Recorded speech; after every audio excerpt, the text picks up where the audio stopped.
লাগাতার উড়ানে বিলম্ব, যাত্রী অস্বাচ্ছন্দ্যের অভিযোগ। এয়ার ইন্ডিয়াকে শোকজ করল কেন্দ্র। বারবার যাত্রী অস্বাচ্ছন্দ্যের অভিযোগ, বিমান ছাড়তে বিলম্ব, এয়ার ইন্ডিয়ার বিরুদ্ধে বাড়ছিল অসন্তোষ।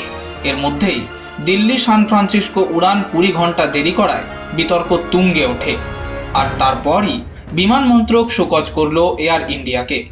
চিঠিতে উল্লেখিত হয়েছে দিল্লি সান ফ্রান্সিসকো এবং মুম্বাই সান ফ্রান্সিসকো উড়ানের বিলম্বের কথা। এক সপ্তাহের মধ্যে 2 উড়ানের বিলম্ব ঘিরে যাত্রী অসন্তোষ চরমে উঠেছিল। যে প্রসঙ্গে চিঠিতে লেখা হয়েছে, অযৌক্তিকভাবে বিমান ছাড়তে দেরি করা হয়েছে। কেবিনে পর্যাপ্ত ঠান্ডা না থাকায় যাত্রীরা তুমুল অস্বাচ্ছন্দ্যে পড়েছেন।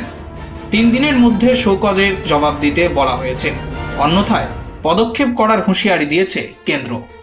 Bureau report, express news.